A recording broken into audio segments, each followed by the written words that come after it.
রাজনৈতিক দলগুলো অন্তর্বর্তী সরকারকে ব্যর্থ করার চেষ্টা করেছে। উপদেষ্টার এমন বক্তব্যের তীব্র প্রতিবাদ জানিয়েছেন বিএনপির মহাসচিব মির্জা ফখরুল ইসলাম আলমগীর।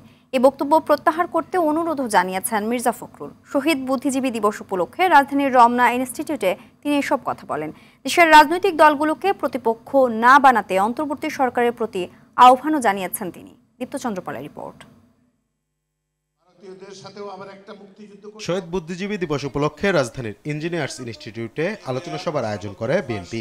সভায় সভাপতিত্ব করেন বিএনপির মহাসচিব মির্জা ফখরুল ইসলাম আলমগীর। এ সময় বক্তারা বলেন, শহীদ বুদ্ধিজীবীদের স্বপ্ন পূরণে ঐক্যবদ্ধভাবে কাজ করতে হবে। আমরা যেন শহীদ জিয়াউর রহমানের আদর্শ ধারণ করে একটি সমৃদ্ধ বাংলাদেশ গড়ার জন্য তার পটভূমি আমরা রচনা করতে পারি। আমরা কিভাবে এই জাতিকে একটি সুশিক্ষিত, সমৃদ্ধ, বুদ্ধিভিত্তিক, জ্ঞানভিত্তিক জাতি হিসেবে গঠন করতে পারি, সেই জন্য আমাদের যথেষ্ট প্রকল্প হাতে নিতে হবে। বিজয় ছিনিয়ে আনার পরে তোমাদের আরও অনেক দায়িত্ব রয়েছে এবং সেই দায়িত্ব পূরণে আমি তোমাদের একটি ছোট্ট উপদেশ দেব।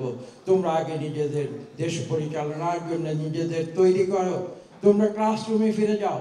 সভায় প্রধান অতিথির বক্তব্যে বিএনপির স্থায়ী কমিটির সদস্য ডক্টর খন্দকার মোশাররফ হোসেন বলেন, সংস্কারে নির্বাচন বিলম্বিত হলে দেশ ক্ষতিগ্রস্ত হবে। সংস্কারের কথা বলে যদি নির্বাচনটাকে বিলম্ব করা হয় তাহলে এই সরকারের জন্য খারাপ খবর বয়ে আনবে, এদেশের জনগণ ক্ষতিগ্রস্ত হবে। মির্জা ফখরুল ইসলাম আলমগীর রাজনৈতিক দলগুলোকে প্রতিপক্ষ না বানাতে সরকারের প্রতি আহ্বান জানান। রাজনৈতিক দলগুলো অন্তর্বর্তীকালীন সরকারকে ব্যর্থ করার জন্য কাজ করছে, এটা অত্যন্ত মারাত্মক একটা অভিযোগ। আমি তীব্রভাবে প্রতিবাদ করছি এবং আমি মনে করি যে এই ধরনের উক্তিটা প্রত্যাহার করা উচিত। এবং আমি এটা মনে করে দিতে চাই যে দয়া করে রাজনৈতিক দলগুলোকে বা রাজনীতিকে আপনাদের প্রতিপক্ষ বানাবেন না। ক্ষমতা ফিরে পেতে অপচেষ্টা চালাচ্ছে শেখ হাসিনা। গণতন্ত্রকে পরিপূর্ণ রূপ না দেয়া পর্যন্ত বিএনপির আন্দোলন চলবে বলেও জানান বিএনপির মহাসচিব। আপনাদের সামনে এখন অনেক কাজ। অনেকে মনে করেছেন যে হাসিনা পালিয়ে গেছে, কাজ শেষ হয়ে গেছে।